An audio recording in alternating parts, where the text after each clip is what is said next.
Mala chakon dial nere ke shod gwan ka gat ke yemboy en mammal dial nene ka dial ka Europe kan Africa ka America kan Canada ka Australia kan Asia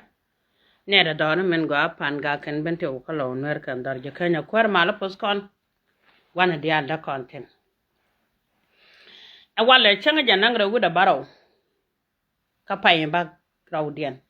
ron kina dangara wuda jandangara wuda bakel Shelo Dantes ko chana boy wa me shanenen. Kon yi dial ga Europe wa ka Africa. Kachi ne kon chiga war magwanen ka America kan Canada. Kachi ne kon chiga chiang magwanen ka Australia kan Asia. Ko tung lagro de don mi swala do nuare ka war kan chang dar. Kade je mula lungan mama mol dial mi te mi chane na bodoran. Be je yene dial je pala. Ne kon nyal pala de lo. Ala pal medana jene dag wimi swala jiruku. Daga jaga fal. Ni te konte wel ka penjiri ko da ne kona ne re ni ko san charo podo gwa. Wel ka ne jaga fal kene kedin. Me wimi swala juba mi ko na jaga tambe wala ko na jaga kondo jen bakel wido ngwan. En wajuba na ma fen. Ya kan goy ko nyale a changa sa kel karade. Juba na mo de pen mi ko na ko loy dan kel. De pen. Ko juba jala liya gan juno do jen bakel wido ngwan. La jala ga sena ba kanak. Mitolo du ke jalwa jira mo ne ke jira anjuno pal ko juba dak. Ala ko nyala ko no nga ko do mi shiko da mangach. Ko da tan nyala mi chang nyal kan pin la ko no nga ko do mi chida mangajira mo ne ke mi che wo wore ji la gaji salat kedi de bit. Shugo jan bangwan wi da ken. E jande ne ti ba doru wolde ke lupe ke chue du ko da ba doru ken lupe ke chamdu. Dunu wo tel mi jiyeng mo da ban sia gadu. Gira mone tiba dori ti welti de liu kuje me kliu kuje ndo dien. E jende gwe ni jin ka wangdu tel dang mada ben chiendu. Ran kon ya ti mu kwen kon ke. Ran kala nang re do ran kon ri chwale nuere. En wo kon yal mi che kwan re do me ngude do tere yaga mone ke che kwanchen. En ngude do ra da karo da mone ke che kwanchen. Di yala da mi cher kan ma. Bu kweri ye shube chola chiang chung ni chola te de ne wel bangwan ni bentene. A kwar mala podje naga ne ndun cer mun nogye nenda lana dora lana je kan ne kon nal ten go no ante ga longre do mi swala do nor mata kon chenena etemine bon yal kon e di alla boga la video no wo kon chan ta dan duch kon ngai kon no wo ko to ter kon gwa mo mala kon ban makare gara ne chinga ne ko re kito pan ka jubo ne kon gila cheri no ne kon cha mo bodol wal ne jani gin pon gin kara kan mamma di ala charan en wogat ke diale cha kuma ka bo dol walien jane me waga tisen ka surbil nanga ka jazi jane ala dor mi cha dang ne ko nyal jen guru nong mudi lon ko guru wo kon tela kon chi angonga e brana laden o gan e changwanga lon en mama mol diane me ko kor matwo ni ke 2025 men 26 ta kon chenene la dwara cha ka pel lar da mata lo aj bakane chek da mar Keramde mala dora chwa jaga yu talaje. Rundang raw. Ti chegu jeno a chongo ko community da. Kelat kedi ala de lat karo de chaga pel.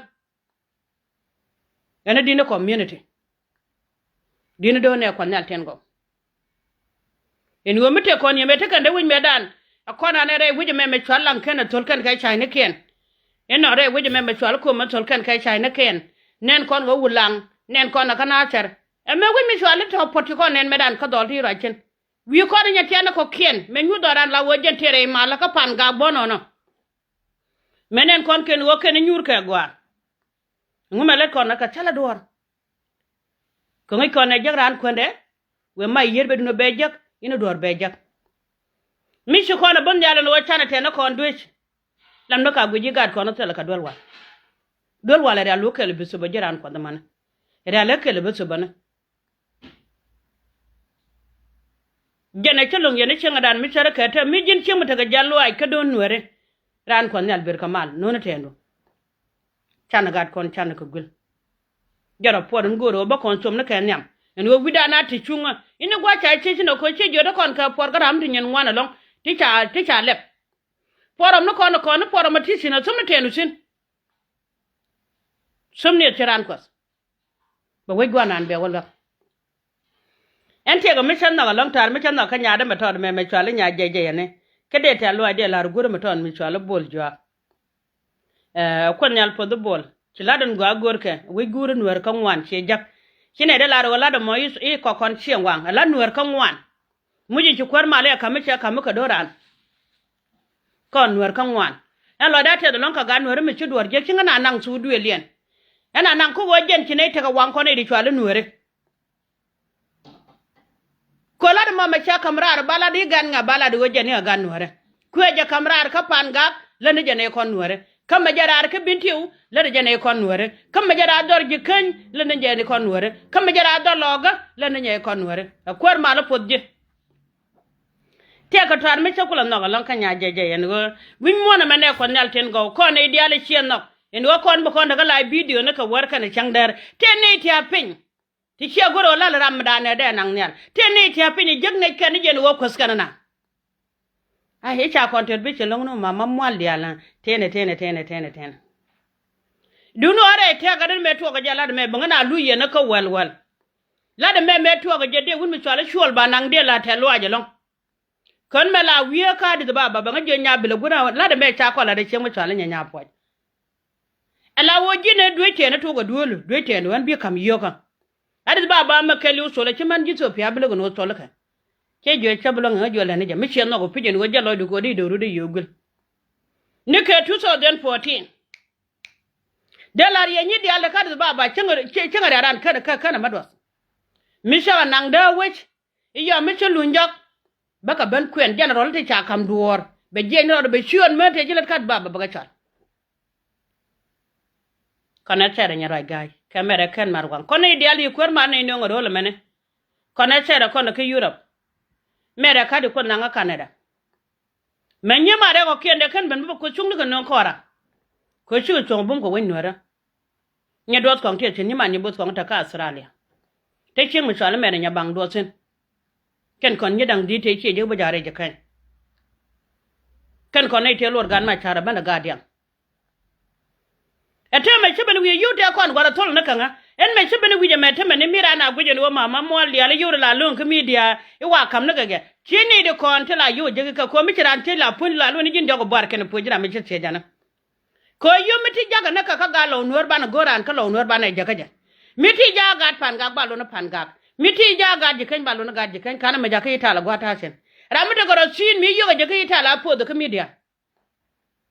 apo de no yu ga te kon te jaga mama mo ali al po ni ba benen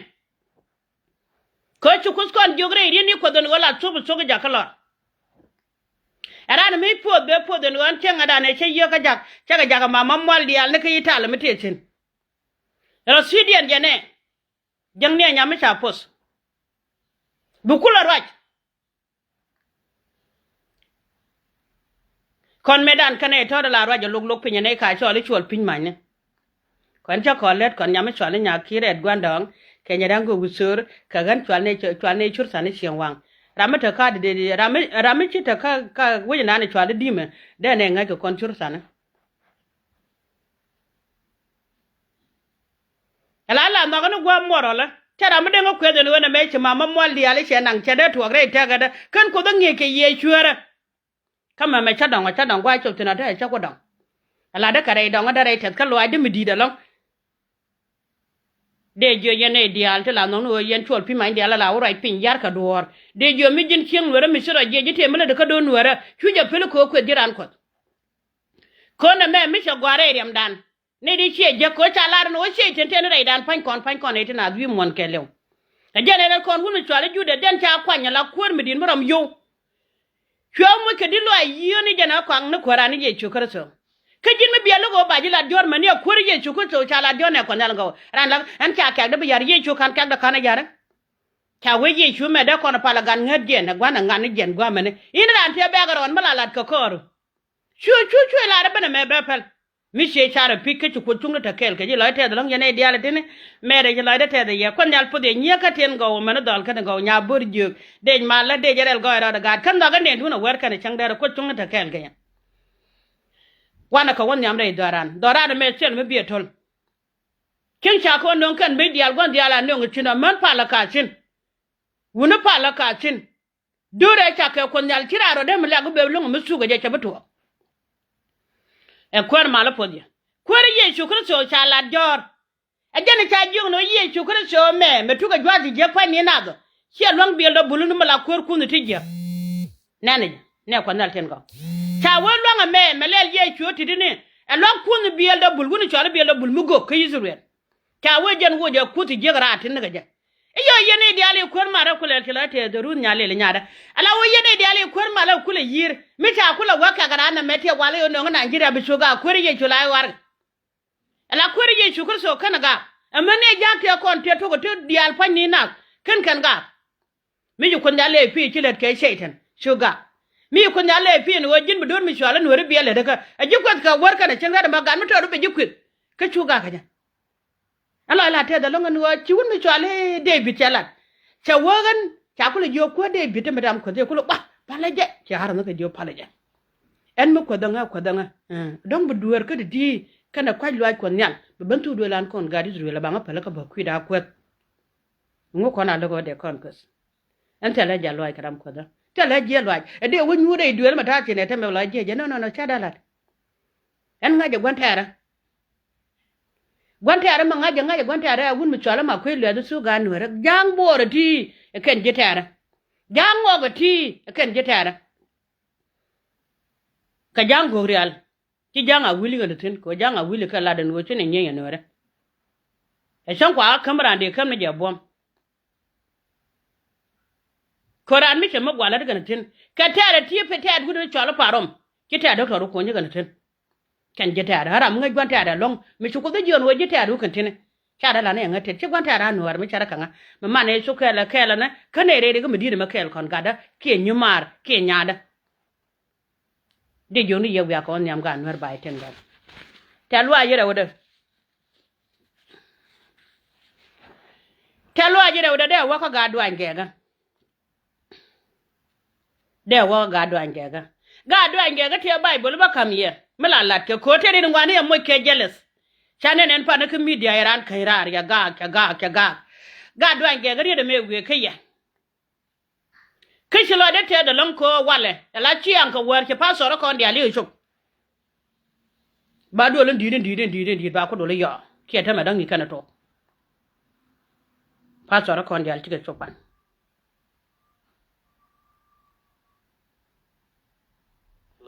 Malo ama malian yana tan ala kon chine go ro da kon je ko wala da kon je ko go ne ga yolo malo ala shi jidwel ko ci ko chop ko dol jidwel ko ci ko chop ti an gi sin ni dial ci ko chop ko wa tane tin ci ngane ci do ne dol di den ba Here mare arara me yoda ka machanga jeta meta ka live video na dol peacefully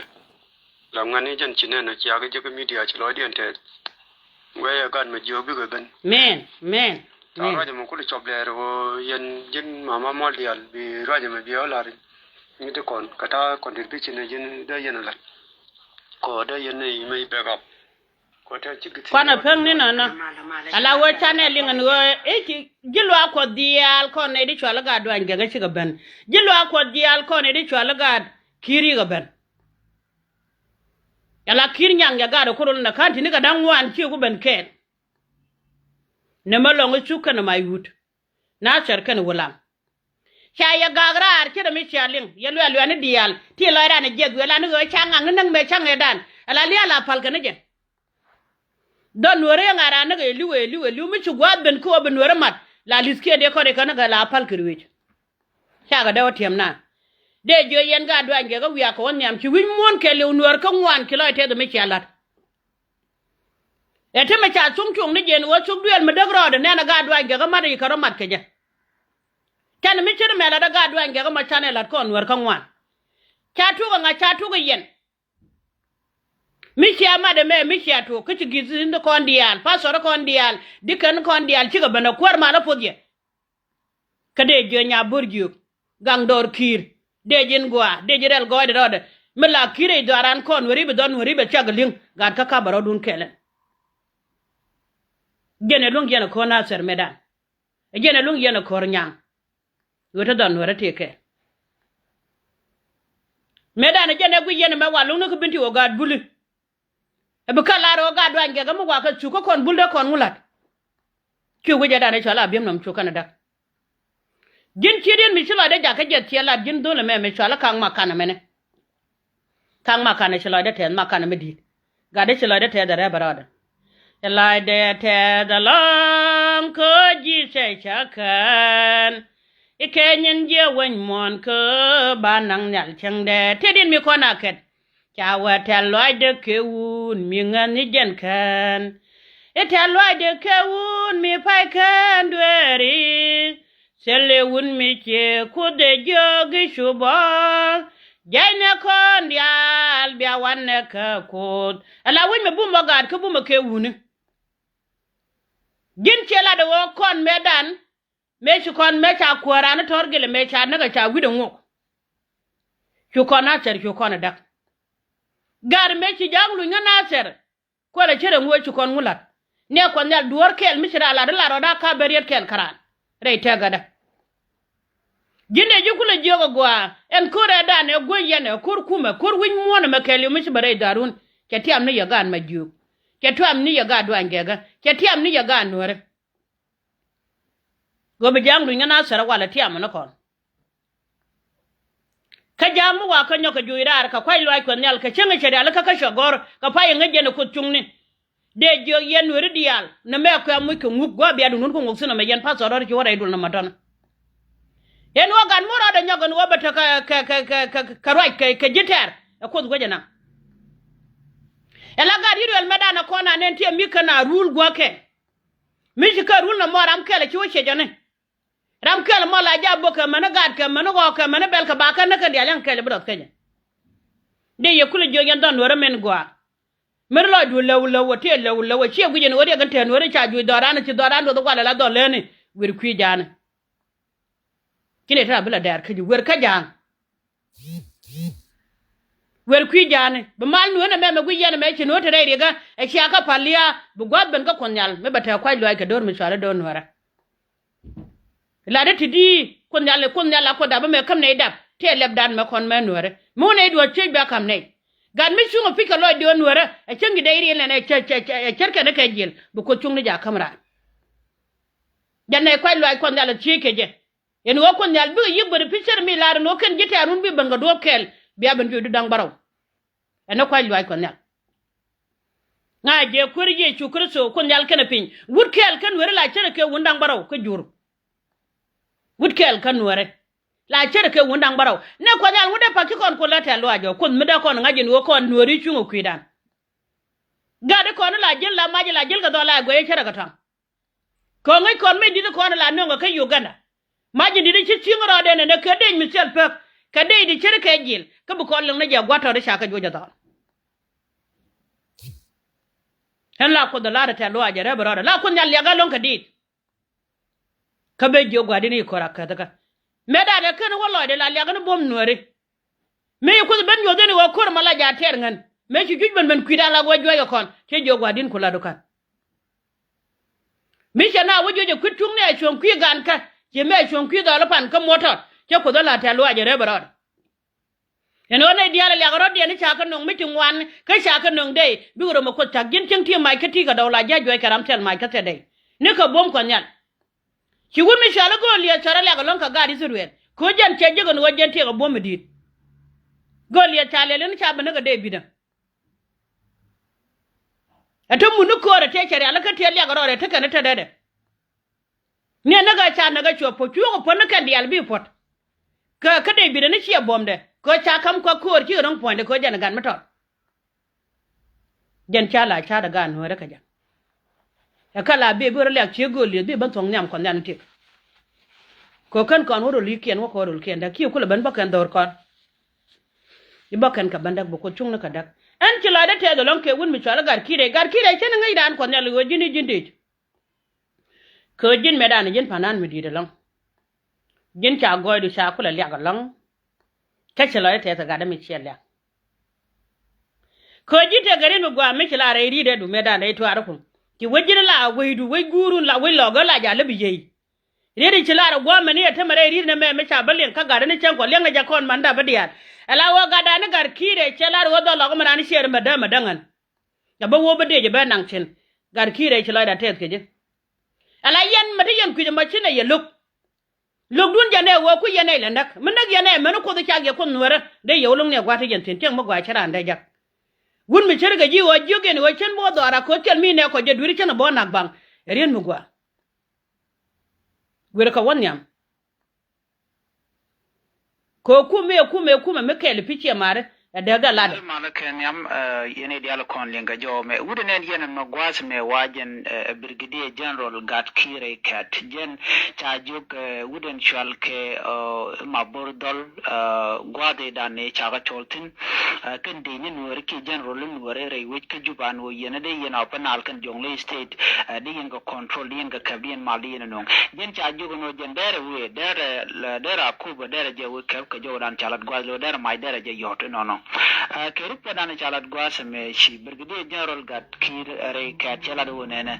jani chende min kanwore chalado chen bu ka kuba chen gorno de nyen ka lower community kerip padana chalat gwasa me jana will never fight lower community rena mubi yen simple kem yadi kumide kele mella de la rinya no banur brigadier kodla tok be shandi na dante ka be yar brigadier kon dongde nwore kala karodien you know be yar especially user natin kontilla tintilla general nwore you know user can or they can connect they can area they can get destroyed so mishale ngwasa me chi kwer me gola do nene shambu min kana ka shema bordol che jugono shi chongno de nwore you know they can nakki they ka juj I don't know whether min na me talk wala chi talk but cha goro mi shora la no what do you think adobadi in the general nwore de jono yene we are ka jongle we are ka pana le no ngamal ko kan chala do cha mi ka make cha mi ka yo to bi kan na kulo ko ke bi kan ideal bi den bi kan kulo jek so selpa kim yadi te to ko forget kure changa ji to ne wal ga ke kure ji to ka kobo I don't think no den warje parwit unless no wer mi mo mete ka char metot no rami mo mi shi na ke ko koro den de yen mo ko yen support se be ke ko da de je te chala do atu ka 2013 cha ko ne gre ke juba nyok wa na ka jin 2026 me che ni kon nyok mi na ko kon che ko bre blong bo ko gwada me le ko le bu kare nyale jino le jero no wergle ke le jago bi la jittan wori so na me mi be but ne ko le jero no werwe te chigen chera gwa you know be be lunga ko gwadan be ko tin wori kan dwar per wi mi je kelet kaka gwa longa kwar mala poskon jere da kono goro da kono ban ma da me chera kana mene ala wayen ga no ko no ku kuma chine ye lok dunu wo nag ye ne jen long ne ya kaya tel ma do den me long ne karo ka kaya en wo mo yeno mira wo yeno wo jogu de me chwala tel paken ma yadu de en wo kono ngudi nang ne ne me nag dora ka je dora cho ngulen ngadi dora naka jamane ban wang ba nyura tel paken mi wo jang de ni ken janga ku bana jang bo kon bin nyen ka jang ala kam no kan janga chek ba cho ngaji no nyen nuere e kan janga chek kero ngai kono gona me e ku me jane me nang na nuere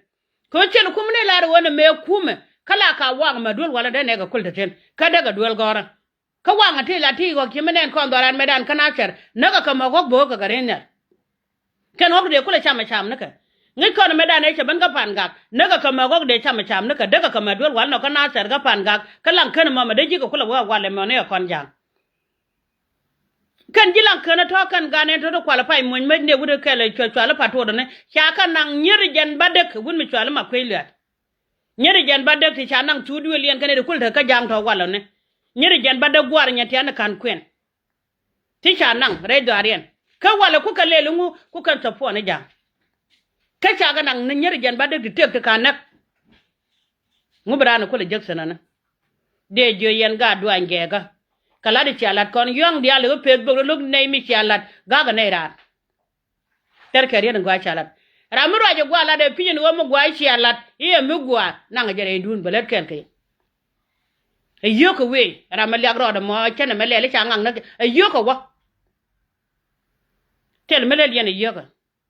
ni de ko ni chung ye ne dia le telo de lon ka ga do angega te ta ka america te lo la ga do angega te ta ka Australia te lo la ga do angega te ta ka Canada te lo la ga do angega te ka Europe iyo we da yo la da long e jana fi anen pa na ka nya gar wuch nya do ngar wuch lo de te da long kon moru kun de re wuje gwa mene ke nye moru kun kine nin ko do angega de da ka ro ne te pa su pa na ja kine gor ne de pal daga re pala ga de diali ci jeng ni je fin wona ba kala la ra kin da ka Australia ta ka America ta ka Europe ta ka Canada a kon yal podia jala di guda le de ceng nan ko tal pon ma kon jakurum gene la ro de ne kon dial ka Australia de ga la telwaj de ne kon dial da ka America de ga la telwaj de ne kon dial da Canada de la telwaj de ne kon dial ta ka Europe de la telwaj ko ci ga chon kele yebum ke de gun mi chola kay mu de la telwaj re brod kede gun mi chola wel to de la telo ajare bron kede nya burjo kele gang dor ki de la telo ajare bron ci wen wara kele lo de tet kay wiya ko wonyam geni guda la re we gwana ma wo ci we gwara ci rabna kara ti dia den te mi jesu rake ra chuga ka win mon wo jogi ko mele ne la kan bi la nyaw kam ngap gwal ke ne je do tel mala do rar kara telo ajire de la da maro og dor ci lo de chete da kwar mala podi kan jor ling pan me ragna duno ya gwa ba do lo nguk tino ne kerun ke mola dang ba jawdu be lo ling te gwandin bi shura ke ji ci chol gin og dor ko chungwa ko ne raje da ne gura ka soro gaja kana me nyogo ne rani de la ro yen mi ci ben kel yene ideal te wa ci do pan ka ngade ka mande ya wala wa ci ku jen ci ku gwa duno yen dol tino ko je gwa yen dol tino ne kwa wadu wala kamal ka do lun ma bada fe ne kamal tin dia la ba mat bu ko ra kon nyal be chon kel ya ga do angega ti lo wi mon kel yu chetet ke ya dunga yana ne ta ka media da yan ngajen wo kan video no kunte pan ka je ma pan cha ka chier wen wora kel yu cha ka chier wen wora kel yu ka ci wi mon kel yu chetet lo aje ma cha lo ye yan ga do angega